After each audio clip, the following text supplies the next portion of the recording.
Renungan Harian Senin 3 Oktober 2022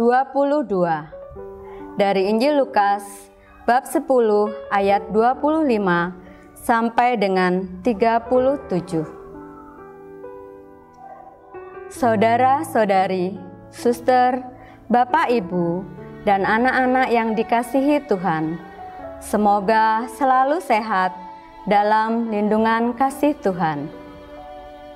Sebelum memulai kegiatan hari ini, marilah kita berdoa, mendengarkan sabda Tuhan, dan berusaha meresapkannya dalam hidup kita sehari-hari.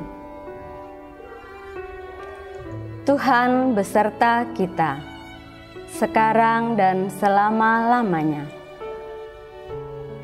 Dalam nama Bapa, Putra, dan Roh Kudus. Amin. Allah yang Maha Rahim, terima kasih atas napas kehidupan, kesehatan, dan pagi hari yang indah ini. Semoga dengan anugerah baru yang Kau tawarkan melalui sabda-Mu, memberikan iman, harapan, dan kasih kami semakin nyata kepadamu. Bagaimana kami hendaknya melaksanakan perintah-Mu. Ajari dan mampukan kami menunjukkan belas kasih dan cinta kasih-Mu kepada sesama dan yang memerlukan. Sebagaimana Yesus Kristus telah memberikan teladannya. Tuntunlah pikiran, perkataan, dan perbuatan kami agar sesuai kehendak-Mu. Bantulah kami Bapa, semoga yang kami usahakan dapat menghasilkan buah berlimpah. Semua ini kami mohon kepadamu dengan perantaraan Kristus, Sang Juru Selamat kami. Amin. Marilah kita membuka hati untuk menerima sabda Tuhan. Inilah Injil Yesus Kristus menurut Santo Lukas. Dimuliakanlah Tuhan. Pada suatu kali, berdirilah seorang ahli Taurat untuk mencobai Yesus. Katanya, "Guru, apa yang harus kuperbuat untuk memperoleh hidup yang kekal?" Jawab Yesus kepadanya, "Apa yang tertulis dalam hukum Taurat? Apa yang kau baca di sana?" Jawab orang itu, "Kasihilah Tuhan Allahmu dengan segenap hatimu dan dengan segenap jiwamu dan segenap kekuatanmu dan dengan segenap akal budimu. Dan kasihilah sesamamu manusia seperti dirimu sendiri." Kata Yesus kepadanya, "Jawabmu itu benar, perbuatlah demikian, maka engkau akan hidup." Tetapi untuk membenarkan dirinya, orang itu berkata kepada Yesus, "Dan siapakah sesamaku manusia?" Jawab Yesus, "Adakah seorang yang turun dari Yerusalem ke Yeriko? Ia jatuh ke tangan penyamun-penyamun yang bukan merampoknya habis-habisan, tetapi yang juga memukulnya, dan yang sesudah itu pergi meninggalkannya setengah mati." Kebetulan ada seorang imam turun melalui jalan itu. Ia melihat orang itu, tetapi ia melewatinya dari seberang jalan. Demikian juga seorang Lewi datang ke tempat itu. Ketika melihat orang itu, ia melewatinya dari seberang jalan. Lalu datang seorang Samaria yang sedang dalam perjalanan ke tempat itu. Dan ketika ia melihat orang itu, tergeraklah hatinya oleh belas kasihan. Ia pergi kepadanya, lalu membalut luka-lukanya. Sesudah ia menyiraminya dengan minyak dan anggur. Kemudian ia menaikkan orang itu ke atas keledai tunggangannya, lalu membawanya ke tempat penginapan dan merawatnya. Keesokan harinya ia menyerahkan 2 dinar kepada pemilik penginapan itu. Katanya, "Rawatlah dia, dan jika kau belanjakan lebih dari ini, aku akan menggantikannya waktu aku kembali." Siapakah di antara ketiga orang ini menurut pendapatmu adalah sesama manusia dari orang yang jatuh ke tangan penyamun itu? Jawab orang itu, "Orang yang telah menunjukkan belas kasihan kepadanya." Kata Yesus kepadanya, "Pergilah dan perbuatlah demikian." Demikianlah sabda Tuhan. Terpujilah Kristus.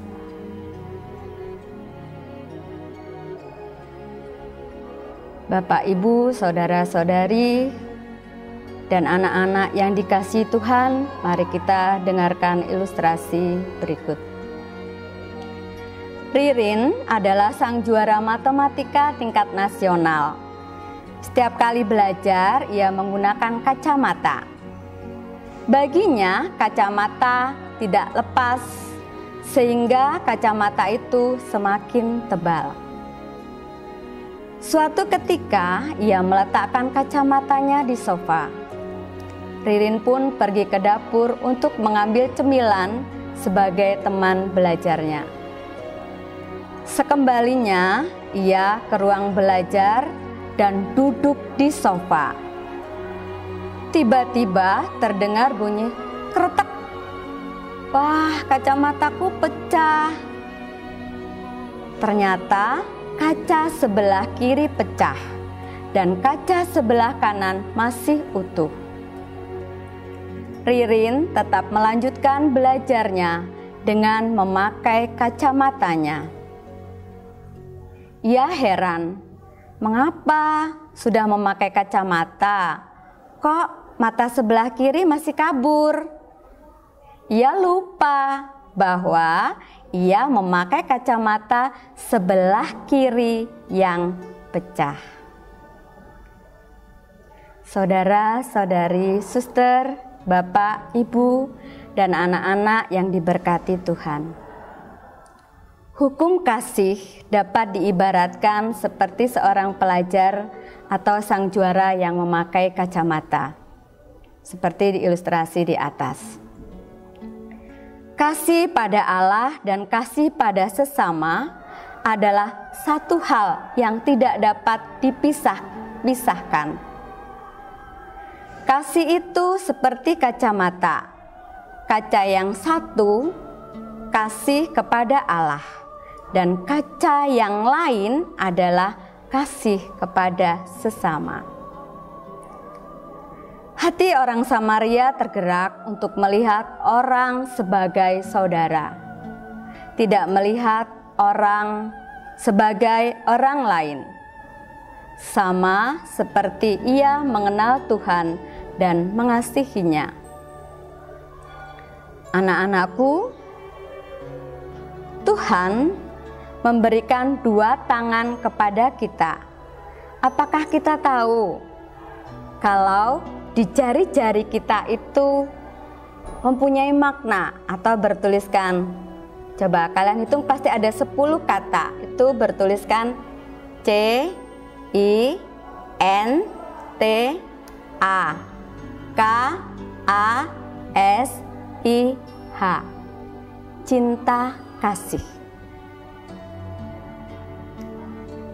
Dari pihak Tuhan menghendaki kita untuk selalu menaburkan benih-benih kasih kepada sesama, di mana kita sudah merasakan cinta kasih Tuhan laksana fajar di pagi hari, dan kasih-Nya mengalir laksana air sungai. Anak-anakku yang terkasih, ajakan untuk tetap setia kepada Injil Yesus Kristus masih aktual sampai pagi hari ini.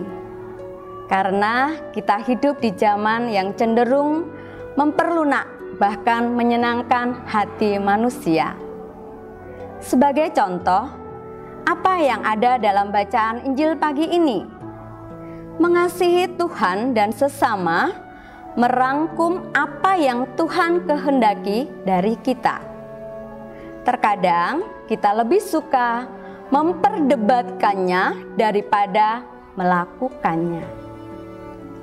Dan sesama itu bukanlah siapa saja, bukan yang jauh di mata, bukan yang ada di dunia maya, tetapi semua yang menderita di sekitar kita, yang berkekurangan dan yang berkebutuhan khusus.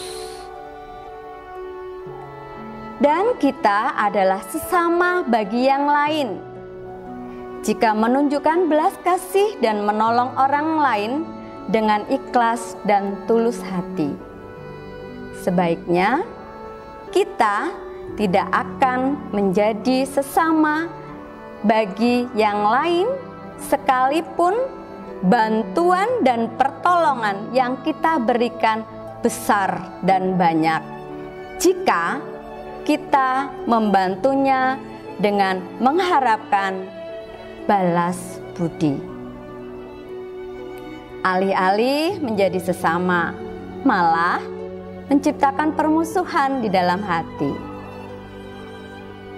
Marilah kita menabur benih cinta kasih dan teladan Tuhan Yesus kepada sesama saudara kita dengan tulus hati dan keikhlasan dalam hidup kita sehari-hari. Marilah kita mencoba untuk merefleksikan sabda Tuhan yang baru saja kita dengarkan. Apakah saya sudah melakukan kehendak Tuhan untuk memperoleh hidup yang kekal? Apakah saya sudah peka kepada orang yang memerlukan bantuan tangan kita dengan tanpa mengharapkan imbalan?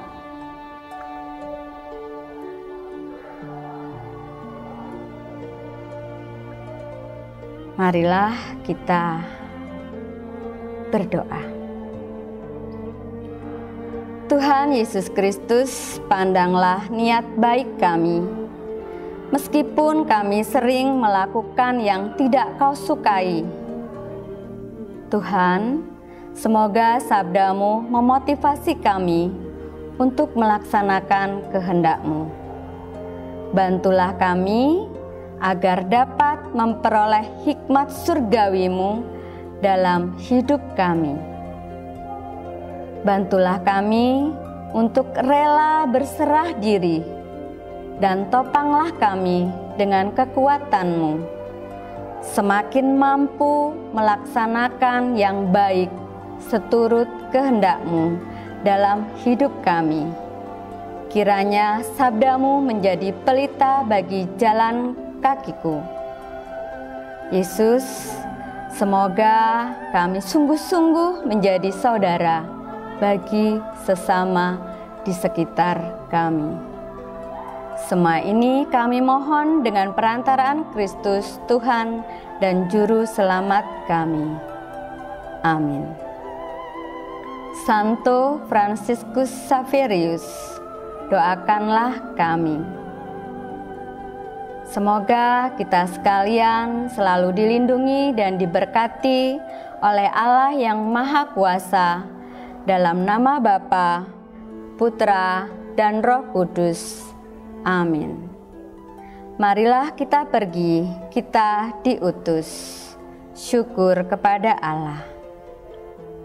Saudara-saudari, suster, Bapak, Ibu, dan anak-anak yang terkasih, Demikianlah renungan pagi hari ini, dan selamat melaksanakan aktivitas. Tuhan memberkati.